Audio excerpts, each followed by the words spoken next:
Good morning, જય શ્રી કૃષ્ણ। આજે છે ને ઉઠવામાં થોડુંક લેટ થઈ ગયું હતું, એટલે ભાઈ જો આપણું વોર્મ વોટર પીવાનું રૂટીન આપણે કમ્પ્લીટ કરી અને છે ને ચા બનાવવા ગઈ હતી। અને ચા બનાવતી હતી ને તો ભાઈ ચાનું દૂધ બગડી ગયું છે। ખબર નહીં સવારની આપણી આવી સવાર થઈ જાય, આખો દિવસ કેવો જાય અને ન છૂટકે પછી ભૂખ લાગી હતી, એટલે મારે છે ને બનાના સ્મૂધી બનાવીને પીવી પડી હતી।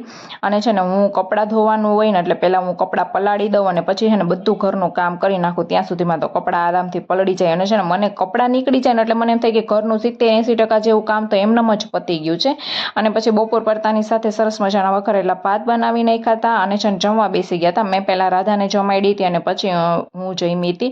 અને ભાઈ છે ને બે મા દીકરી ભાત ખાતા હતા ને તો એવી સરસ ઊંઘ આવી ગઈ હતી ને કે છે ને 5 વાગે અમે ઉઠ્યું હતું। અને છે ને આપણે સવારે ચા નહોતી પીધી ને એટલે છે ને અત્યારે ભાઈ એમ થયું હતું કે હવે તો ચા પીવી જ જોશે, નકર નહીં ચાલે એમ। એટલે છે ને બે મા દીકરી દુકાનેથી દૂધની બાટલી લઈ આવ્યા અને છે ને સરસ મજાની ચા બનાવી નાખી। અને મારી રાધાને ચાની ટેવ નથી, પણ એની ક્યારેક ક્યારેક ચા દૂધ યાદ આવી જાય।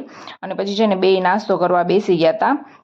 નાસ્તો કરી અને છે ને રાધાને છે ને નીચે રમવા જવું હતું, કારણ કે ત્યાં છે ને એક માટીનો ઢગલો છે, એટલે બધા છોકરા છે ને આખો દિવસની આ માટીમાં રમતા હોય, એટલે અમારી રાધાને ત્યાં ભાઈ મજા પડી ગઈ હતી।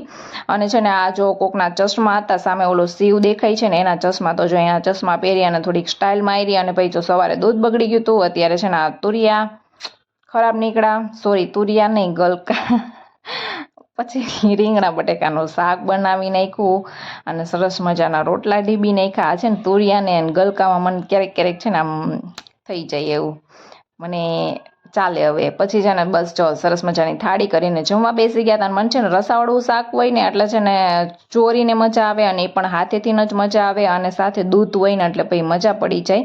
ચિરાગને દૂધ ના પાવે એટલે એ છાશથી ખાય, પણ મને તો દૂધ જ જોઈએ। અને બસ જો મળીએ આવતીકાલે હવે એક નવા બ્લોગ સાથે। ત્યાં સુધી બધાને જય બજરંગબલી, બાય બાય। બાકી અમારી રાધાના જો આવા નખરા તો ચાલુ જ રહેવાના છે। એ સાંજે એના પપ્પાની રાહ એટલી જોતી હોય ને કે વાત જ પૂછો નહીં।